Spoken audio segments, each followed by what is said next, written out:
Welcome to the Negative on Block podcast, where everything we say may or may not be negative on block.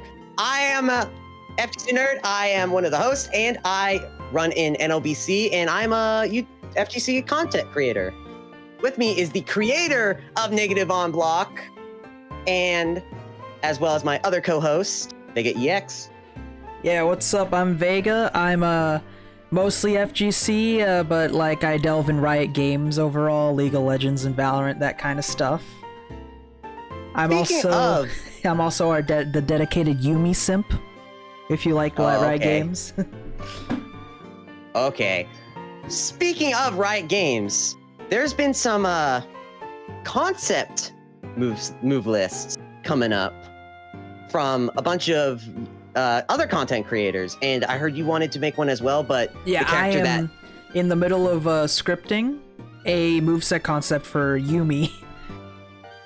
That is very interesting, because I've never really thought about doing a combo or, you know, a move list concept video, because it's like, well, I guess that could be really cool. Like, I could understand why it's so beloved, or sorry, it's so sought after, because it's like, well, did I call it or did I not call it? But could you like explain to me a little bit more, like why is it just for fun, or is it just like something more behind it? It's definitely just for fun, because like everyone wants. League of Legends has. Let me actually Google it to make sure I'm getting an accurate number. So number of champions. Let's see. League of Legends has over 140 characters. Wow, that is way too much like for a fighting game. That's like the start of Gen 1 Pokemon. Yeah, so off the bat, you know, everyone wants their character in. There's 140 characters. Everyone's gonna have a favorite. In a fighting game, like it theoretically could have 140 characters, but at that point, it's balancing hell. Issues. There's a lot of balancing issues. League of Legends already has balancing issues with itself, and it's not a fighting game. And in that same vein, where all of a sudden now you also have all these characters, well, some of them are going to end up repeating others, right? They're going to take the same moveset and do the same thing. Or they could do it better, or they could do it worse, you know? Yeah, League itself does repeat movesets, or just certain abilities, mixing, matching around. Which you got to give respect to Street Fighter V for having so many characters, and yet somehow they can pull it off. Yeah, even though there's like how many Shotos? You have Ryu, Ken, Akuma, Sakura. But I mean, that's a very Shoto-heavy game, bro. And to be fair, they do mix up each playstyle pretty evenly. Sakura has her own playstyle that's very different from Ryu, very different from Ken. I never got into Street Fighter. It's a very strange thing. I grew up in the age where it's like, oh, I know of Street Fighter. I've never played it or seen it. Like, I've been to arcades where just like most of them don't even have fighting games anymore.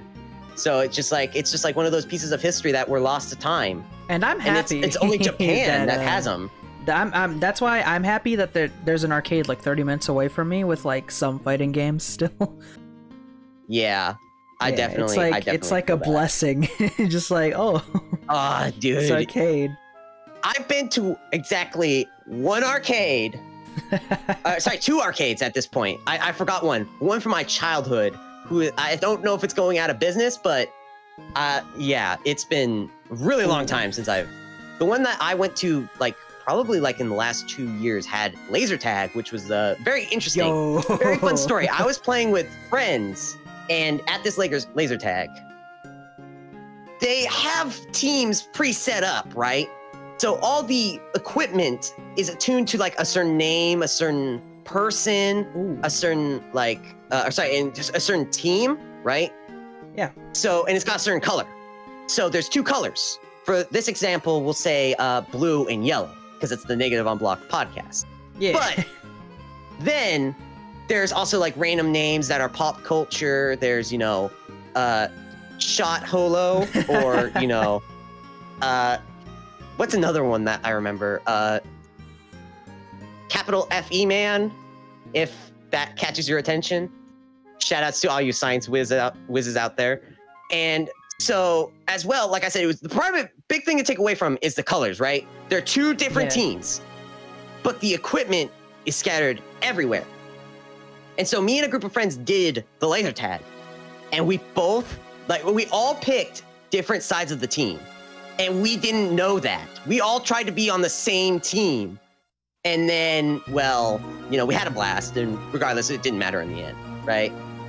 But there was just some like very try-hardy people in there. So, you know, and you get like their stats. You could see in the middle of the match, or like people outside the match can see what the stats were. And, you know, Shot Holo was, you know, top kills and, you know, stuff like that. Top deaths is FE man. You get the picture. Do you have any like, what's it called? Arcade memories? I never went to an arcade as a kid because there was really none close to me until now. I see. Yeah, that's definitely understandable. So now it's time for my first ever arcade experience. I walked in for a tour because I didn't have time to stay there. I just wanted to go in and feel the environment. And it's about what people describe. It's really hot. You start sweating really fast. Oh yeah, that. Surprisingly, it's like it was nice and well, like what's the word? Vented in the one I went. So it could just be location. Oh yeah, it's definitely location. It's like in the city square, but like the top is like the bar area.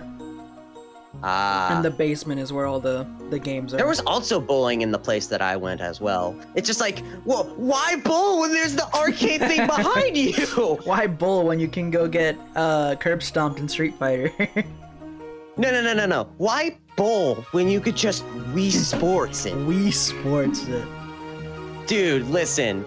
Wii Sports was hype back in my day. You could throw the bowling ball back and it was the funniest thing. You and your mates would pick up Wii Sports, know full well what you were going to do. You were going to go straight to that bowling icon and you were going to go back and throw that Wiimote behind your back and just watch your Mii's react with utter shock and like fear, right? Yeah. But like the new one now, you can't even do that because they're all like these stinking little children. It's just it's a sore point for me.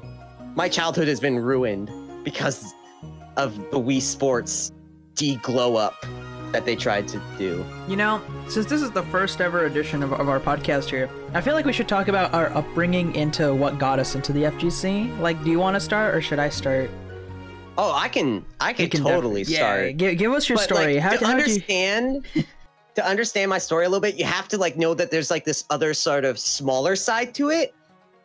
So to understand, to the very beginning, I had this DVD that I never watched. I knew it was my uncle's, and I was like, "Oh, it's got pretty characters on it," and I'm like, "It's mine now. I'm gonna yoink it." Was it the Street Fighter movie? I'm getting to that. Wait for a second. You're getting a little too ahead of yourself, sir. I'm just Mr. Vega, I know my son. Even though I'm only a year older than you, you gotta calm down, okay? Yeah, I'm gonna calm down. But anyways, it's like you're my son, Luke. Luke, calm down, sir, please. All right. So I had the DVD, and like probably 4 or 5 years later, I was like, maybe I should actually watch this movie. I've never actually seen it. It's very strange. I have it in my house. I know I stole it from my uncle, but I haven't watched it. 5 years. Exactly, 5 whole years. It's been fermenting in my room. So it's like I gotta watch it now. I gotta do it for the one time, you know. And it was Dragon Ball Z, Broly's Second Coming. Ooh. Now, that is not the best movie to start Dragon Ball on, but I did. And then I went on to play Budokai 3, which blew my mind away even further and made me love Dragon Ball. The Budokai games were so good. They were such a fun time. Yeah, they were, dude. They were so good. I could gush about Budokai 3 all day, but to keep the story going in a forward, decent pace. Yeah. I then saw, it's been a longer time since then, and the Switch came out, right? And I saw one of the titles that were coming earlier that year when it was launching was Pokken Tournament DX. Now, I don't know about you, ladies and gentlemen, but the only thing I grew up with, besides having a PS2, was a Nintendo DS and eventually a 3DS because, you have to update it, right? And so I had the 3DS, and the only fighting game I had on there was Smash for the 3DS. That was my first Smash game too. So I had nothing growing up like that, except for Budokai 3, and then a very niche title called Super Dragon Ball Z. That was a fighting game, but I didn't know the FGC existed at that point. So, and Pokken was like that as well. However, Pokken really gave me that love for fighting games. Because I don't know about you, but like the reason why I play fighting games now, even after the fact, is because there's just so much freedom in everything you do. Yes, you have preset character moves, but other than that, they're just like, you get to do whatever you want. Make the coolest looking thing you ever want. And as well as, you know, I also played hack and slash games, or, you know, button mashing games where I would consider them hack and slash, but, you know, they're licensed hack and slash, so it's just completely different thing. You're just button mashing the entire way, yeah. Yeah, exactly. And it's just like, the concept was really cool to me. And so then when I realized that Pokken is this ultimate version of it, and it's with Pokemon, I was like, yo, this is awesome. I need to learn how to get better. I want to learn this game. And unfortunately, the netcode for that game isn't up to snuff, and the Switch didn't... It sold it better because it's on a new console, and yeah, and it's not the Wii U. But the lack of online and the lack of like tournament support, and the fact that you have to carry now 2 Switches to play local, and even then you're playing online, is not the best. They even did it when they did the Pokken Invitational. Excuse me. So I started watching the, like I said, I watched the Invitational, and then I went on to get Dragon Ball FighterZ, the beta for Switch, because I saw it was getting announced. And at that time, I also had another hack and slash game on the Switch, Xenoverse 2, and I was getting into that, and I was like, oh my gosh. The character customization was fun, but then it's just like, yikes. Anyways, then I tried the beta for DBFZ, and I was like, I don't like this. Then they announced simple controls, and I'm like, oh, I'm all for that. And as the chat is kindly pointing out, yeah, Xenoverse 2, not Xenoblade Chronicles. What am I saying? That's blasphemy. Xenoverse. Ugh, I can't you keep saying Xenoblade, man. I'm being a hypocrite right now. I can't believe this. But anyways, yes, Xenoverse 2 was Cheese the game. And it got very cheesy as they kept adding more DLC, and now it's just sad to see more Xenoverse stuff. But regardless, that isn't 3, right? And regardless, I played DBFZ with simple controls for the longest time before I completely understood the fact that the simple controls suck for DBFZ. And then that's when I realized that the FGC was like this sort of being as well. Yeah. And then it just was off to the races from there. So that's my story. Like, as I was watching, you know, tutorials on how to get better at the game, how do you do those cool air combos, that's when I really found the FGC as a whole, and, you know, pro play and all that. So, yeah. What about you, Vega EX? What was your first introduction to the FGC? It was actually playing a fighting game, and it was around like the second year of Street Fighter 4 on the Xbox 360. Oh, you're one of the people that helped save the FGC at the time. The thing is, it was my dad who liked Street Fighter. I was just a child with an Xbox. I think the Xbox was mine. Most of the games I chose, Street Fighter 4 was a game he chose because he liked Street Fighter growing up. And basically, I tried out the game. I think there was a reason I liked Sakura. You know, you're a child. But there's a reason I like playing Sakura in Street Fighter. But like, you know, that's another story for another time. But I played Street Fighter 4. Oh, I can't wait for episode 2 then. Episode 2. So I played Street Fighter 4, and because I'm a child, I don't know what I'm doing. I hated every second of it, you know? Because you're a child, you don't know what you're doing. You hate losing.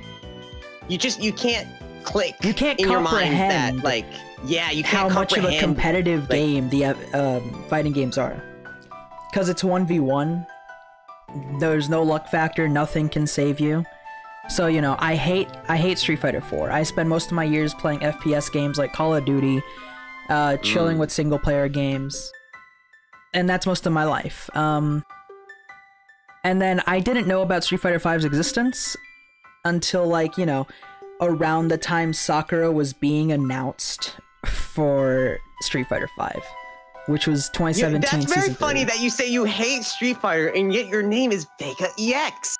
Yeah, It's very interesting. And well, as well, Vega's part of my real name, so Oh.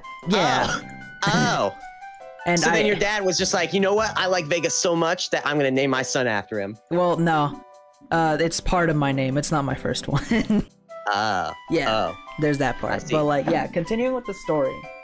I decided to come back to Street Fighter because, like, I'm like, hey, I remember Sakura from my childhood.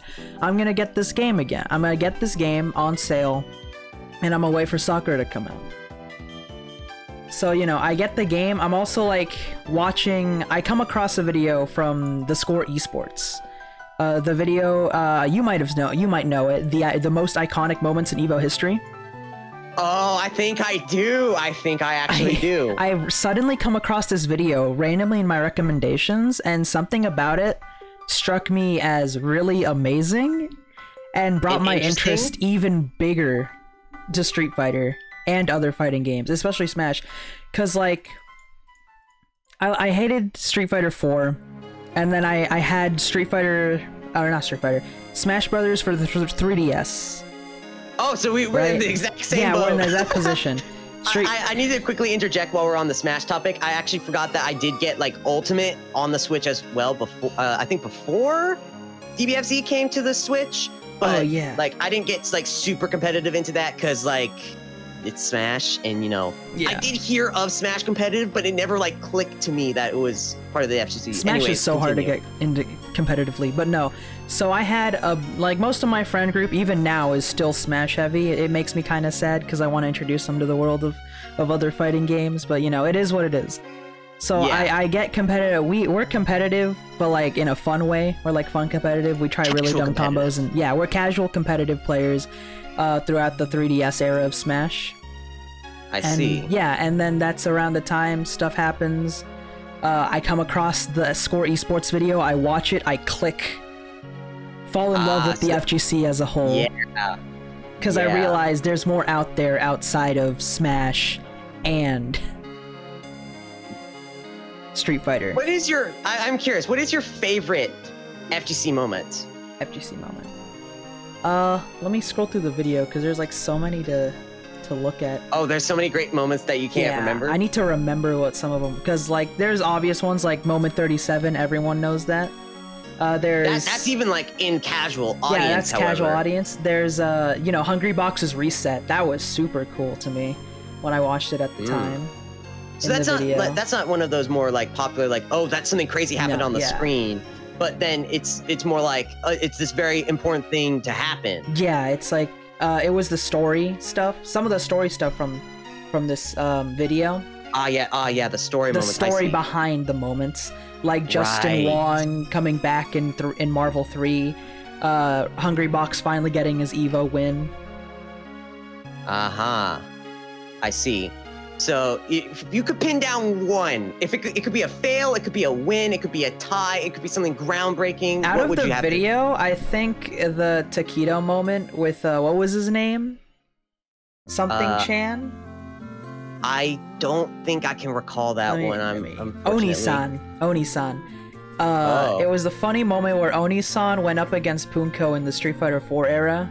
That's when it took place, and it was like. And Oni-san knew he was gonna lose. There was no doubt about it. So he decides to. Do you know Taquito? Do you know what makes him famous? No, it's blanking on me. So it's been a while since I've seen that video. When Taquito gets what does he do? Serious, his shirt comes off. That guy, yeah, I remember that guy now. Yeah. Okay, I'll let you finish the story. This moment has stuck with me, like, for now, because it was so funny to me that there was a guy out there who when he got serious, he took off his shirt, and this moment stuck with me as, like, a really funny moment and something memorable, because it's just this guy who knows he's gonna lose. He just wants to give the crowd a show. Isn't it that when he gets angry though? Yeah, it's when he gets angry too. Or it's like, yeah, when he gets angry. Okay. So Oni-san decides to taunt him. He takes off his own shirt, puts it on Punko.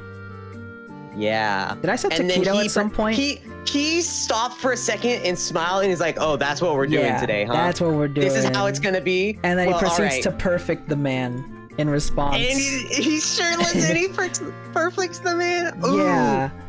It was such about that part. Funny moment. There's also my favorite moment. I need to have it as like an alert for my streams, but I absolutely love the Washige moment. Oh my god, like, I love that. That one just hits me at the core.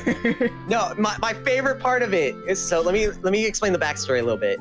So this is Guilty Gear Xrd. And it's before all the crazy updates were Baiken and Dizzy and all that characters, right? The burst and meter miss system looks a lot different than it did now. And you know, it's a new game, right? Yeah. They're still learning it. And it's Zato versus Milia, a very thematic battle. And I can't remember his name, who was fighting Washige. It was I'm scrolling through the video right now. I can't remember him, unfortunately. Omito, maybe? Ogawa maybe Zato. It was something like that. Ogawa. Omito Zato? Ogawa Zato. Ogawa, thank you, thank you. Ogawa. Sorry. Ogawa's, his Ogawa's Zato. I can't seem to speak all of a sudden. Yeah, just say Zato. Yeah, well, I can say Ogawa. I just like saying the two words together is the problem. So Ogawa is fighting Washige, right? And Washige is losing. He is not getting a handhold because he's not fighting Zato as Milia properly or something, like, you know, nerves are getting to him. Something's happening, right? And he's just losing ground. Then at like, I think match point for Ogawa. Yeah. Washige. Go ahead, sorry. Yeah, Washige takes a point and starts celebrating. Yes. Little does he know that wasn't the match ender. That was the first part of the sort of like match set, right? You know how each Guilty Gear game, like you can take a round and then there's a round behind it. It's like a total like best of 3 set within the set. So he got up and cheered to the crowd, mind you. He's completely looking away from the screen and away from the game. And he's cheering. And then you hear the commentators say, "But Washige thinks it's over!" And then he's like, "What?" And then he turns around and he sees Ogawa just perfecting him. And then the line that stuck with me the most, that as the funniest moment, but as well as like the best moment ever, is Washige, no! It's just this most heartfelt, soul-crushing yell of no from the commentator because he felt that pain to the core, and he got perfected as a result. And we have the iconic. 100% the iconic. What are you standing up for? That's how it became like. What are you standing up for? It even went to like make what is that sports channel on TV? Oh, ESPN. Someone even highlighted it in that moment, and they're like, "Oh, by the way, Washige won the tournament." And like, "Oh, you should have won it." He drops it there and let him win the set. You know? Yeah. And it's like, but who cares? That was the funniest thing. It was so freaking hilarious. Just he goes on to be a meme outside of esports and in sports itself. Yeah, like even all the casuals, if you mention Washige, you know they'll instantly recognize that name because they're like, "Oh, I heard that somewhere." So, I guess moving on to the next topic, while we're staying within, you know, negative on block, is probably the FGC news segment, which it's going to be a quick little short fire thing. Right now, there is the Yuzuriha Baiken skin, as well as a bunch of other mods for KOF, which is very surprising. KOF has come out as well, as it has, you know, been very popular ever since, more popular than Melty, which is unfortunate. And I think the last thing to cover for the FGC news, as it's still a very hot topic today, is the Capcom. Capcom is being really, they're shooting themselves in the foot right after the hype train that was announcing the sexy men. The ultra wideband Street Fighter 6. The definition of the "oh no, he's hot" meme. But we're not talking about Street Fighter 6 because there's we also can gush about it all day. There's also this. If you like Persona, especially Arena, it has been confirmed that they are getting rollback later this year. I think it was in the summer. Right. That is true. That's increasingly true. But I was more concerned about the Capcom thing because that's a big company. That's Capcom, the one of the founding members of the FGC. And they go and say, hey, by the way, you can't run tournaments until you get sponsored by us, right? That's essentially what they were saying. They're starting to become Blizzard with Overwatch, Riot Games with literally everything. Right, so that you can't run their game without their permission or their contract, right? Blizzard was especially harsh about it at the start of Overwatch's lifespan. I couldn't tell you because I never played Overwatch, but that does sound very, it sounds like they're taking the corporate route to it. And it's very sad because they've been very consistently, very They're turning into early Nintendo when it came to Smash being an esport. Nintendo. They've gotten better about it, but they're still not good. Nintendo is doing some good things, but then they double back and they're like, ooh, by the way, we're gonna do this very unpopular opinion. Yeah. In 5 seconds. Here you go. But then as well, you could talk about Street Fighter 6. I don't know. To me, it was okay. We can talk about our hopes. Absolutely terrifying. Yeah. I'm sorry. There's a reason he's my profile picture. He looks hilarious. As well as the chat's been pointing out as we are streaming this live from our computers. So yeah, Nintendo has been trashed after how many years? Good games, but just poor PR and poor community management. Yeah, they can make a great game, but they have no clue how to make their communities happy when it comes to the competitive side. I remember it's not just they want to ignore the competitive side. They just don't know what to do correctly. Yeah. They cause an uproar for no reason because they just don't know how to handle the I remember I was super excited upon Splatoon's existence. Especially Splatoon 2. Remember the initial trailer where it was at an esports arena?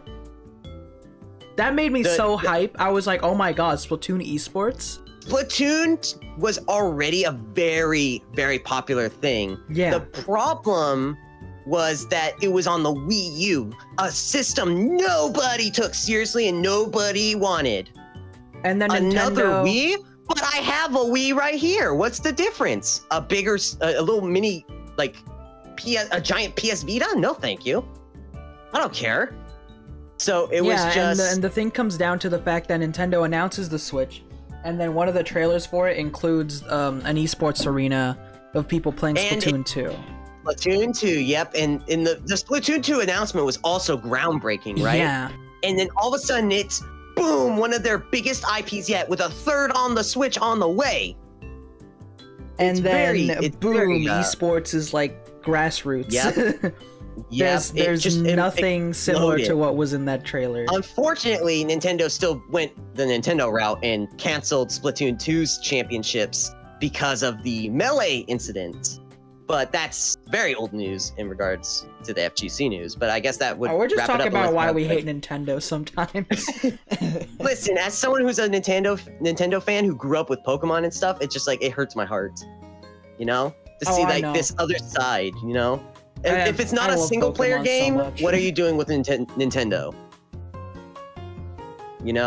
Yeah. And as well, probably the next thing I would have to say before we possibly end it is probably just one random fact from each, or if you have do you have anything to I mean, you can talk about a bit for a sneak peek of my really dumb idea for Yuumi's moveset if you want to hear. I mean, really I'm all for it, dude. Dumb ideas. I'm all for it. I'm waiting with anticipated ears over here. I feel like... Okay, so, you know who Yuumi is, right? Or, I'm assuming not. I'd like you to open up Google for this. Okay, chat.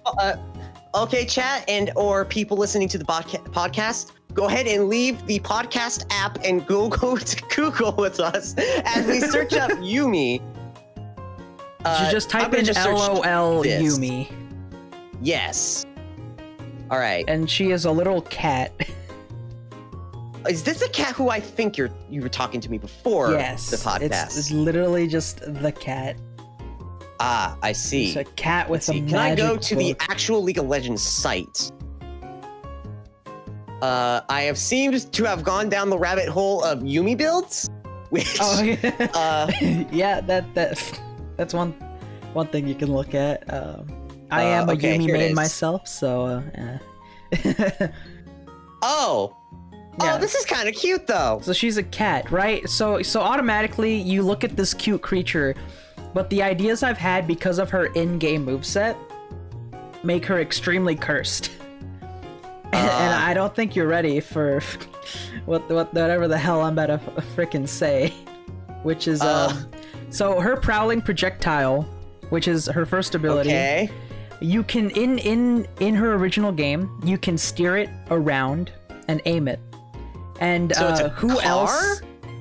No, it's literally just a fireball that you steer. Oh, okay. And who else in fighting games has a projectile you can steer up and down? Eno.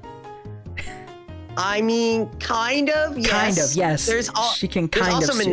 There's also Beerus. There's a couple of other characters that do something similar. But I'm specifically just thinking Eno because she kind of just stays in the air. I can visualize it. Yeah, okay. So I'd say imagine that. You can steer it up and down, and after a short while, it just shoots forward. And like, so I was thinking something similar. Forward, right? It continuously moves forward. You can only steer it up and down, but it will always travel forward. Yeah, and I was thinking that there's a little area of effect, or I don't know how you would implement it. I'm still thinking about that. Yeah, you just steer it. Is it what I think you're gonna say? Let me ask you this: can I call the nail on the head right now and earn an internet cookie for saying that you want this projectile to explode after a set distance? Or is it like... That is technically what happens in the original game. If you cannot hit someone, it just sort of poofs out of existence. It doesn't do damage, but I think that would be a funny little addition to the move. So you're saying that Baiken's Kenju would act... It would act like that, except it's not a Kenju, except it's not that strong. And she's a tiny body. Oh my gosh! So here's another thing. So her other ability, which is really people hate it in League because it's called You and Me, and she hooks onto an ally champion. That's just cute. She hooks onto an ally champion and becomes untargetable. She can't be attacked. And the only way I can translate this into a fighting game is that instead of her hooking onto an ally, because it's a fighting game, she hooks onto the enemy as a command grab. So on top of having a projectile that will keep you out, she has a command grab to just deny entry. Or just mess you up. It has to be okay. There's got to be a very it has to be like S's command grab and BB tag, and it's the only way I could see that working. Yeah, it has to be extremely balanced because she already has a projectile that's going to be steerable. Yeah, and that's a strong projectile. And she's also a small body. Like she's a small body. She has a steerable projectile. Looking at her render, it screams that I'm the next Ratku from DBFZ. Shoutouts to all of you listening who know what that is and who that is. Let us know actually as you comment on the podcast below. But yeah, she looks to be she could be a nightmare if she's in. And if you like mix-ups and stuff, you know her final ability is called Zoomies. Don't tell me she's got an install. Is that what you want her to have? An install? Well, I don't want it to be an install. I was thinking something else because in game it does buff speed. but it also heals. We're taking away the healing part.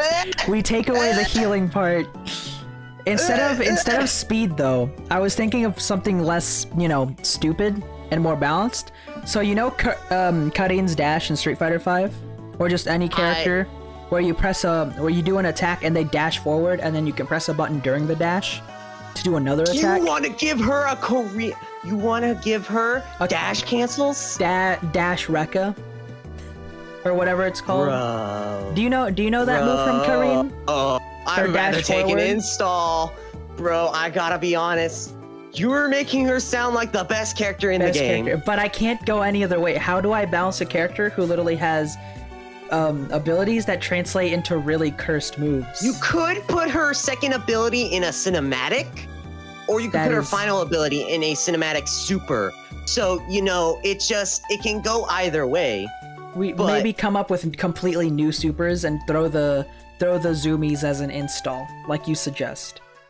Come up with something completely new. Just giving her dash cancels though alone, and a projectile you can steer, and it just like explodes after a certain distance. Is it actually called a dash cancel for Karin?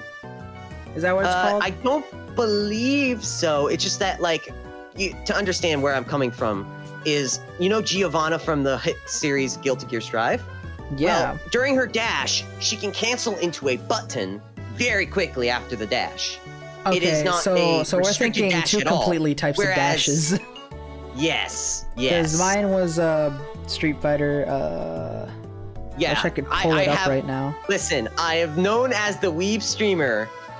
Yeah, so I'm not talking dash cancels. I'm thinking it's so this is how Karin's dash in Street Fighter V works. So you do quarter circle forward kick, and she does a small dash forward. Nothing happens. It's just a dash. If you do quarter circle forward kick during the dash, you press a punch. She does an uppercut, but she stays on the ground. Okay. It's like she either dashes or she dashes and attacks. Okay. Yeah, it's that old kind of dash dash. Special. Okay.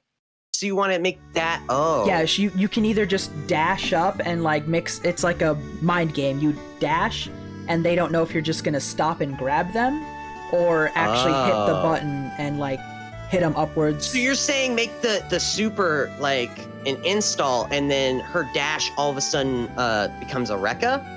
No, the move is a Rekka. Oh. Zoomies itself is a Rekka.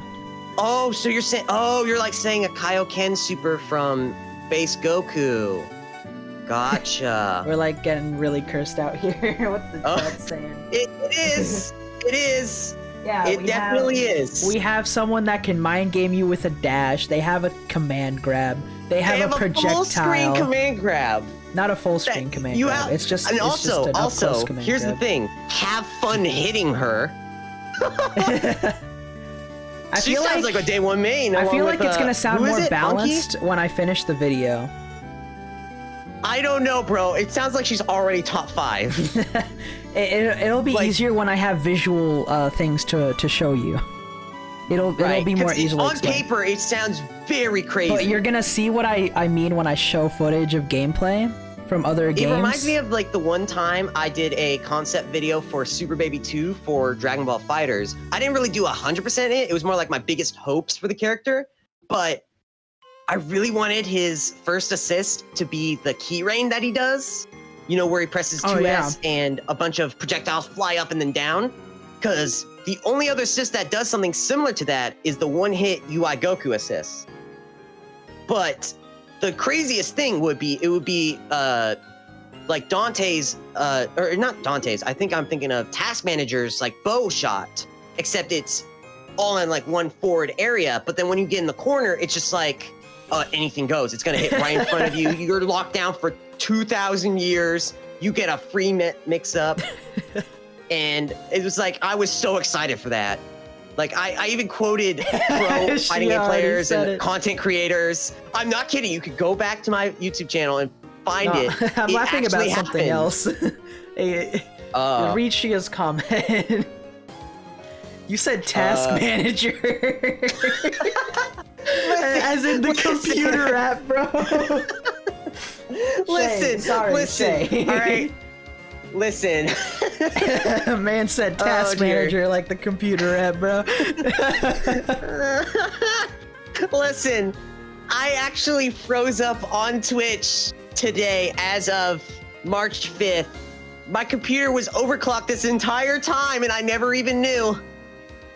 I didn't realize I had my MSI Afterburner on this entire time. So, it's so fun. As a result, you know, tech support was there for me, you know? So I had to work it over. So that's what it was still in my mind. And, you know, I'm thinking Taskmaster. Now I just said Taskmaster.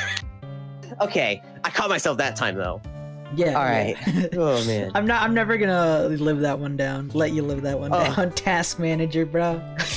If we're ever gonna play Marvel vs. Capcom, I'm finna. Oh, we're gonna be like the new boys in prison, and it's gonna be ugly. I wanna play you in Marvel 3, and I'm only ever referring to Taskmaster as Task Manager, dude. Listen, I just called Magneto a zoner and Phoenix a zoner, so I mean it's on par for the course at this point. Well, I think that's gonna have to end it for the first episode of Negative on Block, unless you want to keep going. I've got to be completely honest. I think okay. Yeah. Well, I have been FGC-Nerd. I don't know about my co-host Vega yet, but it was a Vega. blast. I'm gonna go stream Valorant now. Oh, that's sick. Yeah, that's the Saturday. I'm gonna end the stream. I'll raid you, in fact, as soon as you come live. But for now, I'm gonna have to end the stream. Unfortunately, this has been it's been a whole blast. But unfortunately, we started with something very simple, ended with Task Manager. It's great. That's how podcasts go, though. Yeah. Oh so wait, we have to remember our little outro though. Oh, that's true. We had everything we said was Negative on Block. And also, don't kick a toaster. That is such a big inside joke. Oh man, we're gonna have to explain that in the second episode. We gotta write that down. That's the next segment. We gotta understand the kick the toaster joke. All right. Well, yeah. I've been FGC-Nerd. I hope to see you guys for the next Negative on Block podcast, and I'll see you all another time. Let's go, baby. Next time. All right. Yeah. Bye. Don't kick a toaster.